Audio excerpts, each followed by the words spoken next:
जय श्री कृष्णा मित्रों, आप सभी का बहुत बहुत स्वागत है आपके अपने चैनल भक्ति सागर में।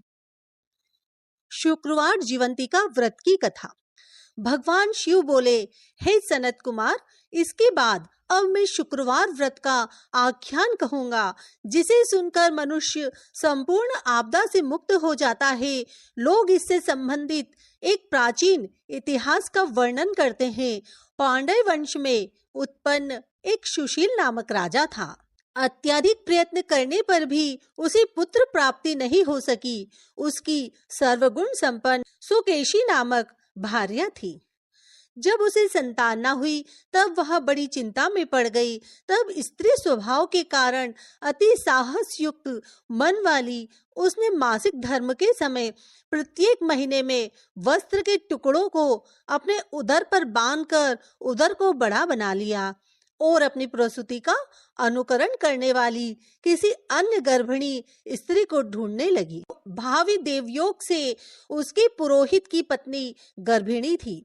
तब कपट करने वाली राजा की पत्नी ने किसी प्रसव कराने वाली को इस कार्य में लगा दिया और उसे एकांत में बहुत धन देकर वह रानी चली गई। उसके बाद रानी को गर्भिणी जानकर राजा ने उसका पुंसवन और अनवलोभन संस्कार किया। 8वां महीना होने पर सीमंतोन्नयन संस्कार के समय राजा अत्यंत हर्षित हुए। इसके बाद उस पुरोहित पत्नी का प्रसव काल सुनकर वह रानी भी उसी के समान सभी प्रसव संबंधी चेष्टाएं करने लगी। पुरोहित की पत्नी चूंकि पहली बार गर्भवती थी, अतः प्रसूति कार्य के प्रति वह अनभिज्ञ थी और केवल प्रसव कराने वाली दाई के ही कहने में स्थित थी। तब उस दाई ने पुरोहित पत्नी के साथ छल करते हुए उसके नेत्रों पर पट्टी बांध दी और प्रसव के समय उसके पैदा हुए पुत्र को किसी के हाथ से रानी के पास पहुंचा दिया। इस बात को कोई भी नहीं जान सका। उसके बाद रानी ने उस पुत्र को लेकर यह घोषित कर दिया कि मुझे पुत्र रत्न की प्राप्ति हुई है। इन सब के बाद दाई ने पुरोहित की पत्नी की आंखों की पट्टी खोल दी। दाई अपने साथ मांस का एक पिंड लाई थी, उसने वह उसे दिखा दिया। फिर उसके सामने आश्चर्य तथा दुख प्रकट करते हुए कहा कि यह कैसा अनिष्ट हो गया है, और कहने लगी कि अपने पुरोहित पति से इसकी शांति जरूर करवा लेना।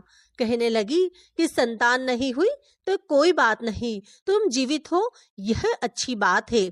इस पर पुरोहित पत्नी को अपने प्रसव के स्पर्श चिंतन से बहुत संदेह हुआ। भगवान शिव बोले, राजा ने पुत्र जन्म का समाचार सुन जात कर्म संस्कार कराया और ब्राह्मणों को हाथी, घोड़े तथा रथ आदि प्रदान किए। राजा ने कारागार में पड़े हुए सभी कैदियों को प्रसन्नता पूर्वक मुक्त करा दिया। उसके बाद राजा ने सूतक के अंत में नाम कर्म तथा अन्य सभी संस्कार किए। उन्होंने पुत्र का नाम प्रियव्रत रखा।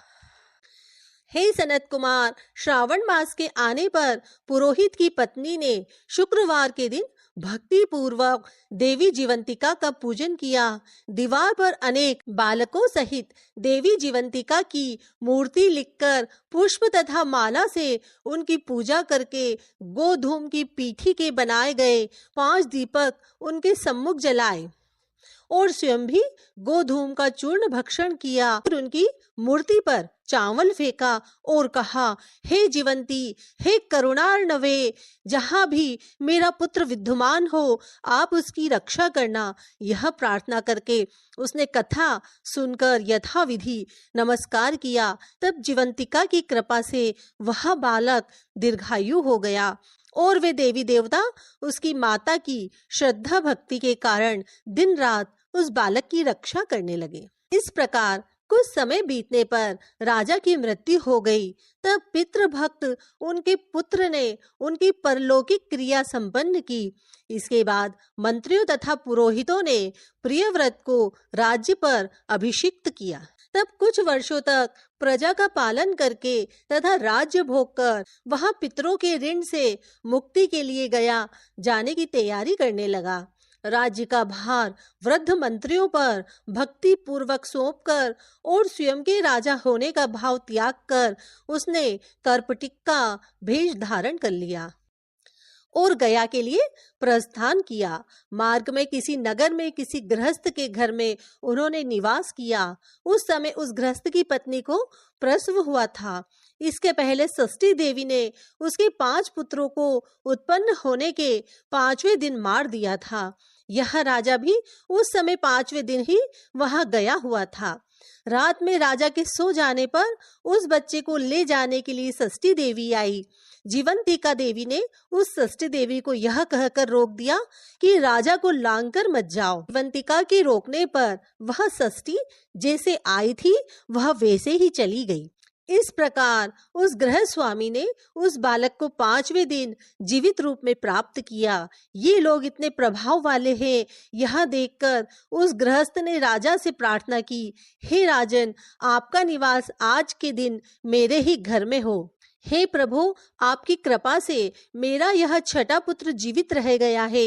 इसके इस प्रकार प्रार्थना करने पर करुणानिधि उस राजा ने कहा कि मुझे तो गया जाना है। तब राजा गया के लिए प्रस्थान कर गए। वहां पिंडदान करते समय विष्णुपद वेदी पर कुछ अद्भुत घटनाएं हुई। उस पिंड को ग्रहण करने के लिए 2 हाथ निकलकर आए। तब महान विस्मय युक्त राजा संशय में पड़ गए और पुनः पिंडदान कराने वाले ब्राह्मण के कहने पर उन्होंने विष्णुपद पर पिंड रख दिया। इसके बाद उन्होंने किसी ज्ञानी तथा सत्यवादी ब्राह्मण से इस विषय में पूछा। तब उस ब्राह्मण ने उनसे कहा कि ये दोनों हाथ आपके पितर के थे। इसमें संदेह हो तो घर जाकर अपनी माता से पूछ लीजिए, वह बता देगी। तब राजा चिंतित तथा दुखी हुए और मन में अनेक बातें सोचने विचारने लगे। वे यात्रा करके पुनः वहां गए जहां वह बालक जीवित हुआ था। उस समय भी उस स्त्री को पुत्र उत्पन्न हुआ था और वह उसका 5वां दिन था।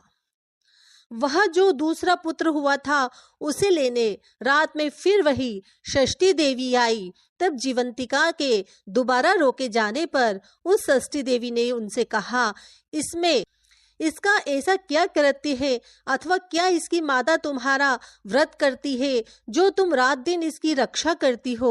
तब षष्ठी का यह वचन सुनकर जीवंती ने धीरे से मुस्कुराकर इसका सारा कारण बताया।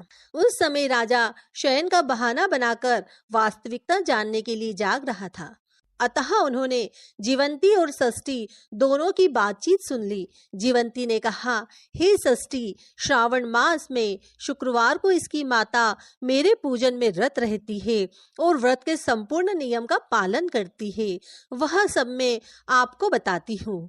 वह हरे रंग का वस्त्र और कंचुकी नहीं पहनती और हाथ में उस रंग की चूड़ी भी नहीं धारण करती। वह चावल के धोने के जल को कभी नहीं लांघती, हरे पत्ते के मंडप के नीचे नहीं जाती और हरे वर्ण का होने के कारण करेले का शाक भी वह नहीं खाती है। यह सब मेरी प्रसन्नता के लिए करती है, अतः मैं उसके पुत्र को किसी को मारने नहीं दूंगी। यह सब सुनकर राजा प्रियव्रत अपने नगर को चले गए। उनके देश के सभी नागरिक स्वागत के लिए आए। तब राजा ने अपनी माता से पूछा, हे मात, क्या तुम जीवंतिका देवी का व्रत करती हो? इस पर उसने कहा कि मैं तो इस व्रत को जानती भी नहीं हूँ। इसके बाद राजा ने गया यात्रा का समुचित फल प्राप्त करने के लिए ब्राह्मणों तथा सुवासिनी स्त्रियों को भोजन कराने की इच्छा से उन्हें निमंत्रित किया और व्रत की परीक्षा लेने के लिए सुवासिनियों को वस्त्र, कंचुकी तथा कंकण भेजकर कहलाया कि आप सभी को भोजन के लिए राजभवन में आना है। तब पुरोहित की पत्नी ने दूत से कहा कि मैं हरे रंग की कोई भी वस्तु कभी ग्रहण नहीं करती हूँ। राजा के पास आकर दूत ने उसके द्वारा कही गई बात राजा को बता दी। तब राजा ने उसके लिए सभी रक्त वर्ण के शुभ परिधान भेजे। यह सब धारण करके वह पुरोहित पत्नी भी राजभवन में आई। राजभवन के पूर्वी द्वार पर चावलों के धोने का जल पड़ा देखकर और वहां हरे रंग का मंडप देखकर दूसरे द्वार से गई।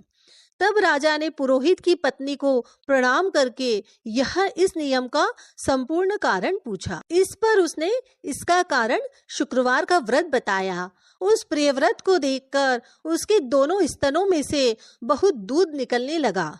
दोनों वक्ष स्थलों ने उस राजा को दुग्ध की धाराओं से पूर्ण रूप से सिंचित कर दिया। तब गया में विष्णुपदी पर निकले दोनों हाथों जीवंतिका तथा षष्ठी देवियों के वार्तालाप तथा पुरोहित पत्नी के स्तनों से दूध निकलने के द्वारा राजा को विश्वास हो गया कि मैं इसी का पुत्र हूँ। उसके बाद पालन पोषण करने वाली माता के पास जाकर विनम्रता पूर्वक उन्होंने कहा, हे माता, डरो मत, मेरे जन्म का वृतांत सत्य सत्य बता दो। यह सुनकर सुंदर केशों वाली रानी ने सब कुछ सच सच बता दिया। तब प्रसन्न होकर उन्होंने जन्म देने वाली अपने माता पिता को नमस्कार किया और संपत्ति से वृद्धि को प्राप्त कराया। ये दोनों भी परम आनंदित हुए। एक दिन राजा प्रियव्रत ने रात में देवी जीवंतिका से प्रार्थना की, हे जीवंती, मेरे पिता तो ये है, तो फिर गया में वो दोनों हाथ कैसे निकल आए थे? तब देवी ने स्वप्न में आकर संशय का नाश करने वाला वाक्य कहा, हे प्रियव्रत, मैंने तुम्हें विश्वास दिलाने के लिए यह माया की थी, इसमें संदेह नहीं है।